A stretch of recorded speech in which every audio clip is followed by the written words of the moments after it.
Tiago, capítulo de número 5, versículo de número 11. Eis que temos por bem-aventurados que sofreram. Ouvistes qual foi a paciência de Jó, e vistes o fim que o Senhor lhe deu, porque o Senhor é muito misericordioso e piedoso. Eu quero trazer uma palavra para você. Eu não vou dizer que eu sou doutor no assunto não, mas vou dizer que eu sou assim um aluno graduado. Não sou doutor, não sou mestre, mas sou um aluno graduado no que eu vou falar aqui para vocês. Quando vem a tribulação, o que fazer? Acho que eu posso dizer alguma coisinha para você, que nessa matéria de tribulação eu conheço um pouquinho. Eu conheço um pouquinho de tribulação. Acho que vocês estão observando a tribulação agora, né? Que eu estou passando. Então eu quero que a gente fale em tribulação, adversidade. Tribulação são adversidades, as lutas da vida, né? Muitas vezes a gente fica... Como é que a gente pode ter uma saída, né? Ou então, o que eu faço diante das tribulações e adversidades que Jesus falou em João 16:33? Tenho-vos dito isso para que em mim tenha paz. No mundo tereis aflições, tribulações, adversidades, né? Tem de bom ânimo, eu venci o mundo. Então, se tem uma promessa de Jesus, é tribulação. Também é promessa, vai ter. No mundo tereis. Ele falou, não vai ter escape. Desde que o homem pecou e caiu, a adversidade faz parte do dia a dia do ser humano. Você até agora pode não estar passando por uma tribulação, mas daqui a pouco passa por uma. Porque essa é a vida, é a condição humana. Então eu quero te dar aqui umas dicas do que você pode fazer diante das tribulações e da adversidade. Número 1, faça um autoexame. Pergunte para você mesmo as razões do porquê. Talvez ao você perguntar para você, por que eu estou passando isso? Talvez, olha o que eu estou falando, hein? Talvez você consiga resolver o problema. Talvez você consiga diminuir o problema.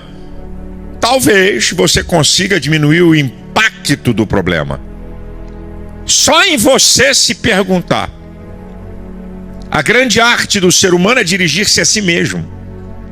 Então, você precisa perguntar a você, né? Por que está acontecendo? Por que eu estou vivendo isso? Faça essa pergunta.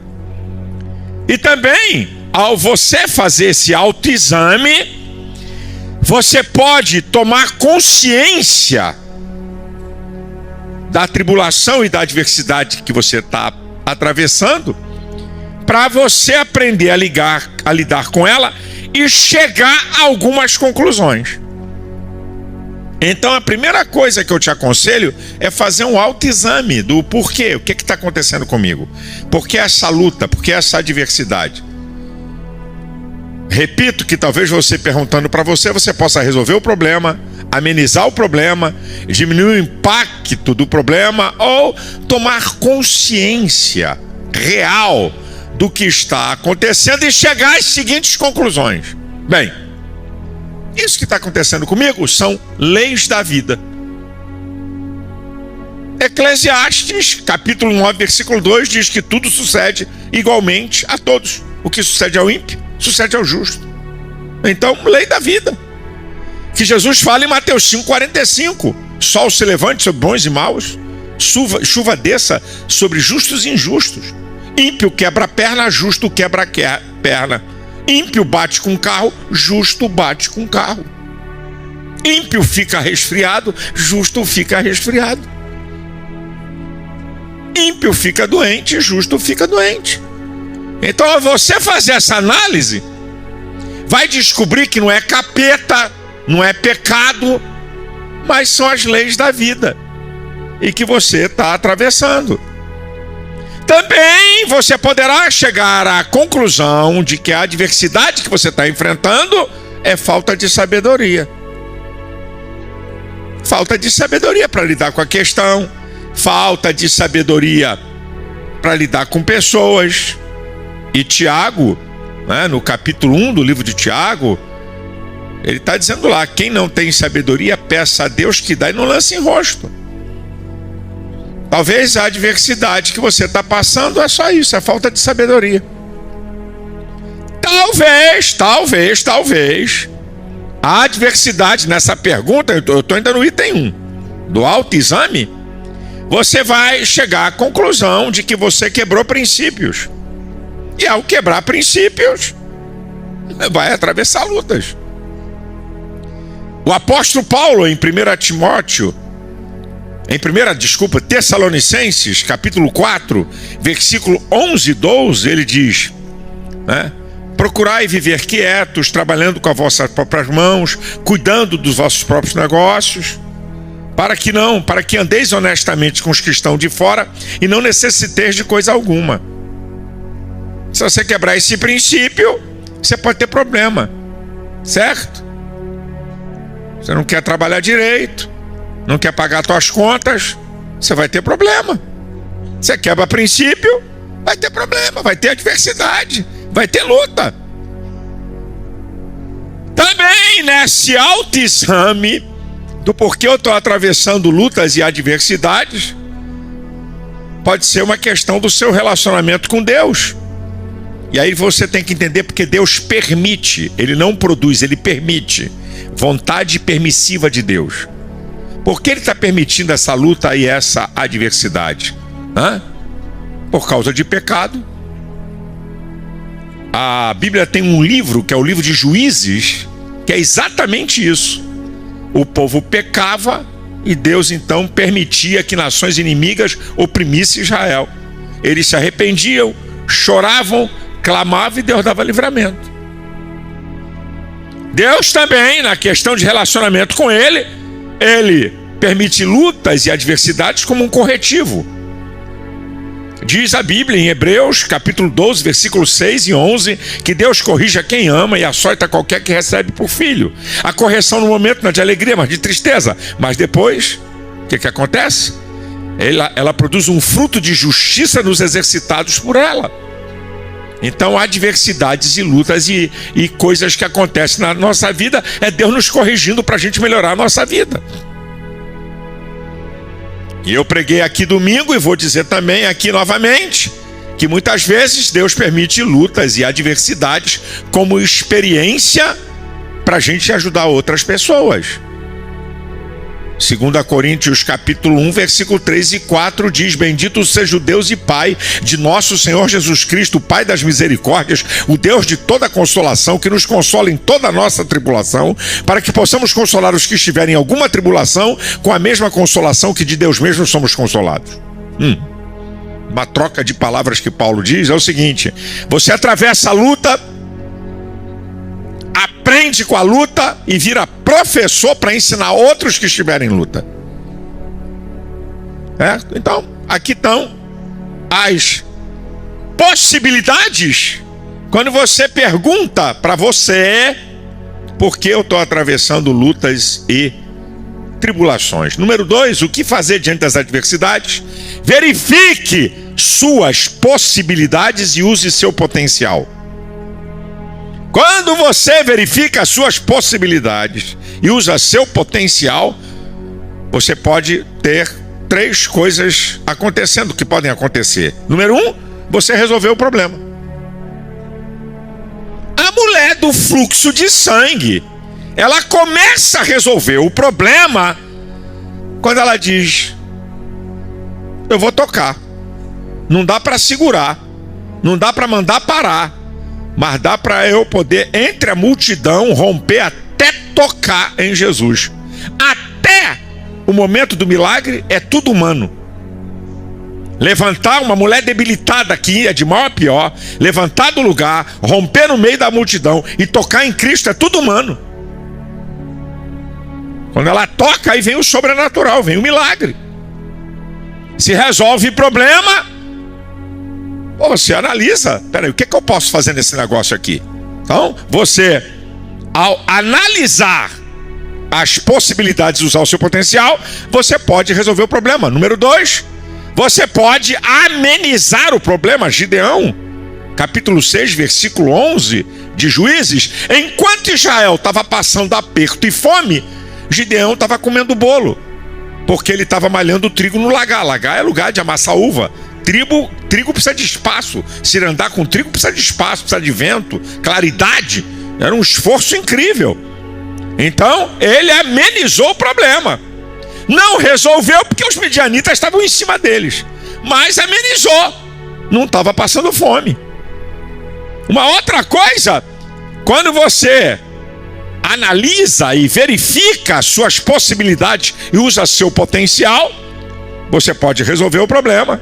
Você pode amenizar o problema e se preparar para enfrentar o problema. É isso que o apóstolo Paulo ensina em Filipenses 4,12.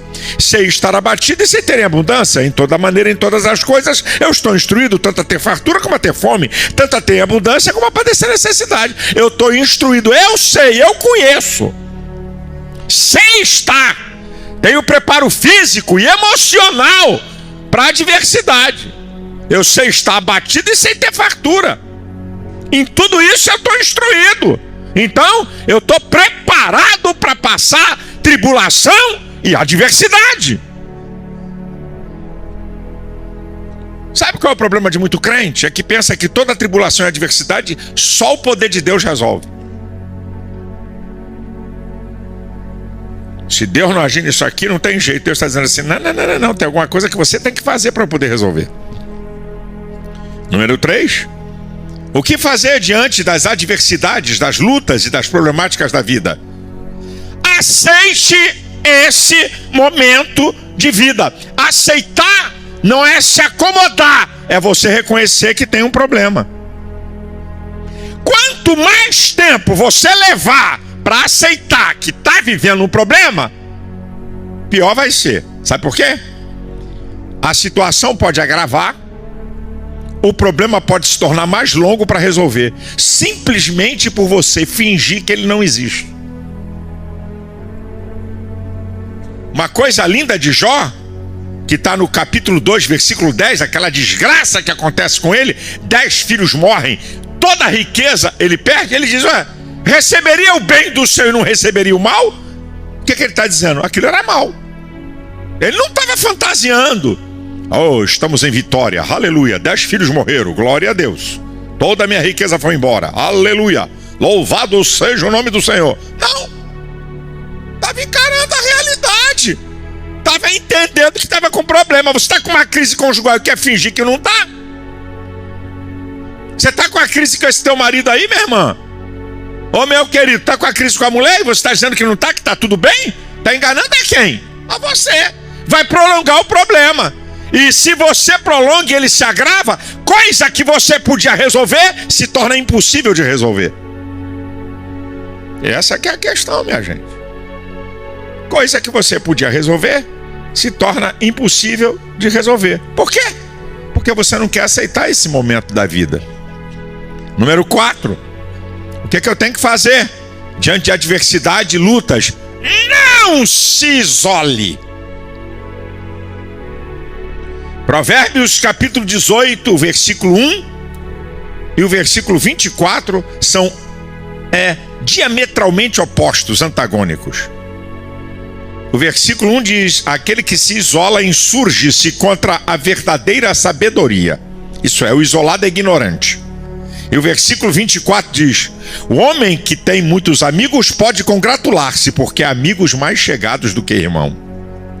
Eclesiastes 4, 9 e 10 diz, é melhor serem 2 do que 1, porque terá a melhor paga do seu trabalho. Se um cair, o outro levanta. Ai daquele que tiver só caindo, quem o levantará? Quem são seus amigos? Você não tem amigo nenhum? Você não conversa com ninguém? Não trava relacionamento com ninguém? Pode ser que na hora que você precise de uma ajuda, você não tem. Deixa eu falar uma coisa. É interessante, a gente lê na Bíblia a mulher que teve a multiplicação de azeite, né? Tem um negócio lá interessante que o profeta fala com ela. vá na vizinhança e pegue tudo que é vasilha que você puder pegar emprestado. Se aquela mulher não tivesse amigas e não se relacionasse com as vizinhas, ela não ia pagar a dívida e viver do resto. Como aquela mulher tinha relacionamento social, ela pôde pedir vasilhas emprestadas, houve a multiplicação de azeite, pagou a dívida e ainda sobrou para viver do resto. Você não tem um amigo, não fala com ninguém, não conversa com ninguém, entra mudo e sai calado, não dá bom dia para ninguém, é mal educado mesmo? Porque existe um princípio básico de relacionamento que tem a ver com a educação. Bom dia, boa noite, boa tarde, obrigado, por favor, com licença. Não é Espírito Santo não, viu, gente? É educação. É muito pentecostal, mas mal educado que só. É pentecostal, fala língua estranha. Manto, tem revelação. Sabe, vê anjo toda hora. Ô bicho mal educado. Eu falei, anjo, o irmão se alegrou ali. Sabe? Outra. Ó miséria de mal educado. Aí, meu irmão, não dá bom dia, não abre a porta. Tem ele, homem, macho. 2 mulheres. O elevador chega, ele entra. Você não sabe segurar a porta do elevador e dizer, por favor, senhor. Não é Espírito Santo não, é educação. Aí acontece uma coisa, essa mulher tem um marido que tem autoridade, resolve coisas assim, não, esse vizinho é um cara educado. Todas as vezes que ele abre a porta do elevador, ele dá a vez para uma mulher entrar, e outra, quando o elevador chega, ele vê uma porta da vizinhança se mexer, ele segura a porta do elevador para o vizinho chegar. Irmão, filho, você não fala com ninguém, você não tem amigo nenhum. A Bíblia diz que você é ignorante. E quem falou isso é o sábio Salomão. Aquele que se isola, insurge-se contra a verdadeira sabedoria. É ignorante. O isolado é ignorante. Você é um ser social. Você depende das relações sociais. Como é que é isso? Como é que você não pode dar um bom dia, boa tarde? Obrigado. Agradecer. Eu tenho lá meus funcionários, funcionário meu, a menina que trabalha na minha casa. Ô Claudete, traz um copo d'água aí pra mim, por favor. Ela traz o copo, obrigado. Eu pago a ela salário. E a educação? O salário banca a educação? O salário banca eu reconhecer o outro que está me favorecendo? Trabalha na minha casa. Pago o salário. Ó, fulano, traz essa água aí. Eu dou bronca, dou pancada, mas sei dizer obrigado. Minha gente, são coisinhas tão simples. 5º lugar, o que fazer diante de lutas e adversidade? Não transfira responsabilidade e não arrume bode expiatório. Assuma, meu brother. Lamentações 3:39 diz assim: do que se queixa o homem a não ser do seu próprio pecado? Não é do pecado dos outros. Quando o profeta Natã, em 2 Samuel capítulo 12, desmascarou o pecado de Davi, você não viu Davi dizer assim, um momentinho, profeta? Deixa eu falar uma coisa. Profeta, a minha casa, a casa do rei, mais em cima, lugar mais alto. Aí vinha as outras casas. Bem, eu estava na sacada da minha varanda, quando a mulher, peladinha, nua, um avião, estava tomando banho na piscina embaixo. Ela sabia que a minha casa estava em cima, ela sabia que eu não saí para a guerra. Então eu sou, profeta, a carne é fraca. O senhor tem que entender. Não. Davi não arrumou desculpa nenhuma. Quando o profeta desnuda o seu pecado, o seu adultério, ele diz, pequei contra o Senhor. Acabou o papo. Assume. Não fica transferindo para os outros teus erros, não, tuas burradas, não. Assume. Tem que assumir responsabilidade, meu filho. Não finge que não é com você não, que é contigo mesmo. Dá para dizer para quem está do seu lado, é com você, viu, irmão?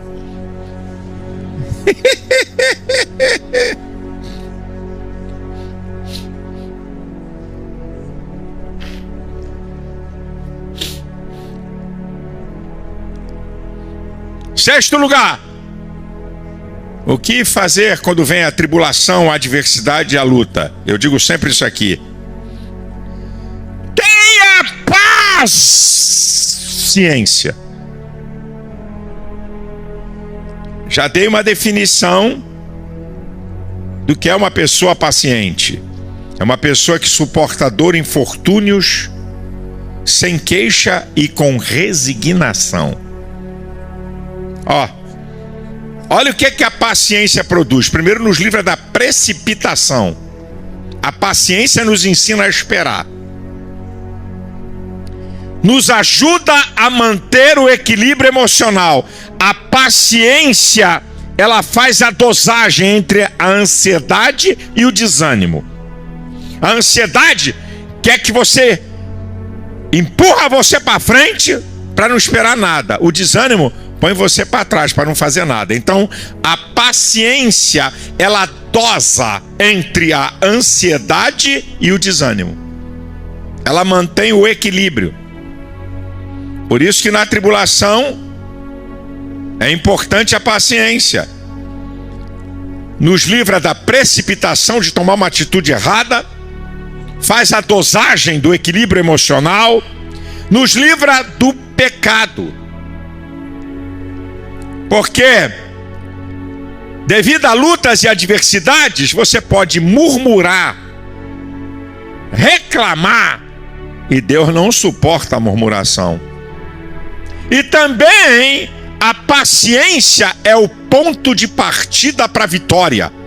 Romanos 5,3. Porque sinto prazer na tribulação, porque a tribulação produz, número 1, paciência. A paciência é o ponto de partida para a vitória da tribulação e da adversidade. E a paciência, ela é o ponto de partida da vitória e a conclusão da vitória. Olha o texto que eu li. Viste a paciência, ou vistes a paciência de Jó, e o fim que o Senhor lhe deu é o fim, é a conclusão. Então a paciência vai ajudar a sua caminhada até a conclusão da vitória. Olha que coisa maravilhosa.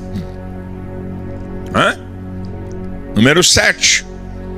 O que eu devo fazer quando eu estou enfrentando lutas e adversidades? Preste atenção.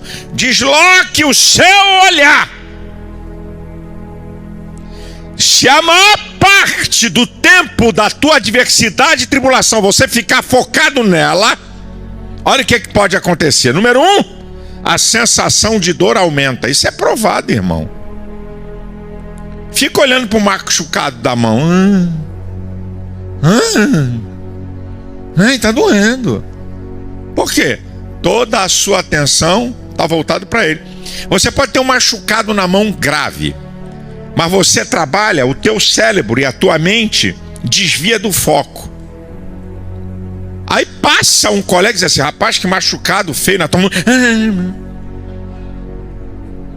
Porque fez você voltar para o foco. Então aumenta a sensação de dor. Se você ficar focado na sua tribulação e na sua energia, você vai pensar de maneira errada. Você vai pensar que só você tem problema, ou que o seu problema é o maior do mundo.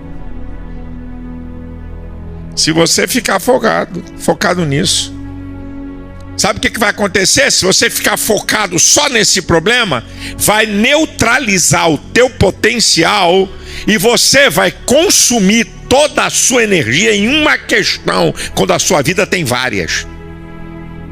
Só por você ficar concentrado exclusivamente no problema. Então, pastor, para onde eu tenho que deslocar o meu olhar? Número 1, para outros seres humanos. Tem gente sofrendo mais do que você. Quer que eu te dê uma prova? Hoje, 1 bilhão de seres humanos no planeta Terra não comeu nada. Hoje, 1 bilhão de pessoas no planeta Terra não comeu nada. Eu não vou pedir para você levantar a mão, mas eu tenho certeza que nesse auditório aqui, gente que está me assistindo, tem gente que já fez uma refeição. Mas eu tenho certeza que aqui nesse auditório também tem gente que já fez 2 refeições. Mas também eu tenho certeza que aqui nesse auditório tem gente que já fez 3 refeições. E eu tenho certeza que aqui nesse auditório, não levante a mão, não quero te conhecer. Mas eu tenho certeza que aqui nesse auditório, até a essa hora, tem gente que já fez 4 refeições. E eu também vou dizer que tem gente aqui nesse auditório que ainda não foi a última. Que antes de dormir vai para a 5ª refeição. E você está achando que a sua vida é a pior. Desloque seu olhar. Essa foi a grandeza da igreja da Macedônia. Em 2 Coríntios capítulo 8. A graça que foi dada à igreja da Macedônia, que em muita prova de tribulação houve abundância do seu gozo, que da sua profunda pobreza houve riqueza de generosidade, o que eu mesmo testifico, porque deram e deram acima do seu poder. Os crentes pobres da Macedônia ajudaram os mais pobres da Judéia que estavam passando fome. Deslocaram o olhar para outros seres humanos.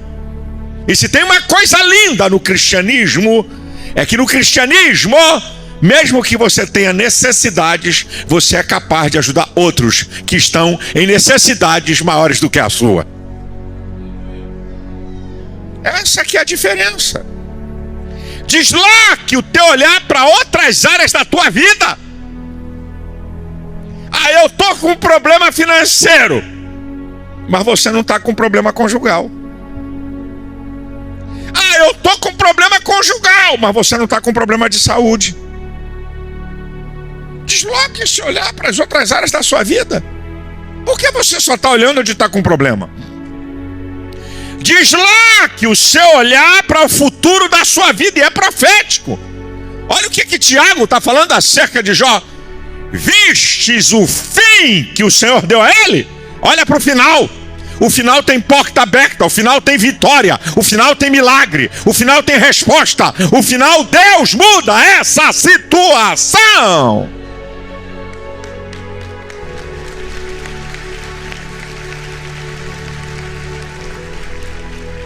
Desloque o seu olhar para Deus. Salmo 34:5 diz: olharam para ele e foram iluminados. Os seus rostos não ficarão confundidos. Isaías 64:4 diz: porque desde a antiguidade não se ouviu, nem com o ouvido se percebeu, nem com os olhos se viu, um Deus além de ti, que trabalha em favor daquele que nele espera. Olha para Deus, meu irmão.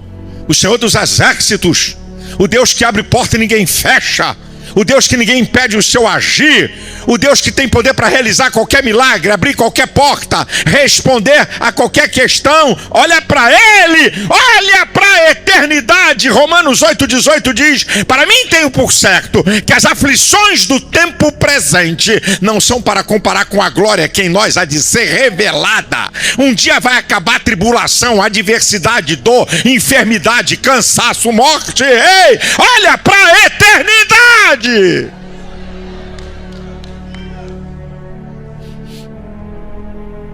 O que fazer diante de lutas e adversidades?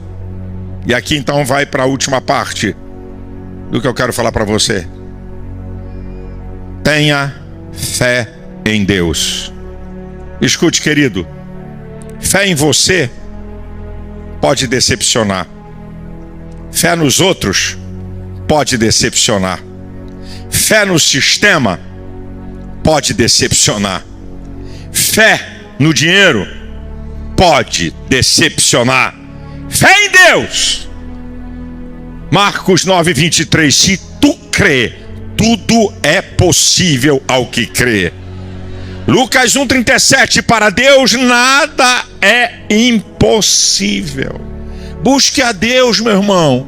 Jeremias 29:13 diz, buscar-me-eis e me achareis quando me buscardes de todo o seu coração, de inteireza da mente, vontade e sentimentos. Busque a Ele. Ele tem uma saída. Apresente a Ele as suas necessidades. 1 Pedro 5:7, lançando sobre Ele toda a vossa ansiedade, Ele tem cuidado de vós. O que está te perturbando, te incomodando? Fala com Ele aí, meu filho. Invoque a Deus, clame a Ele. Já foi citado aqui Jeremias 33:3.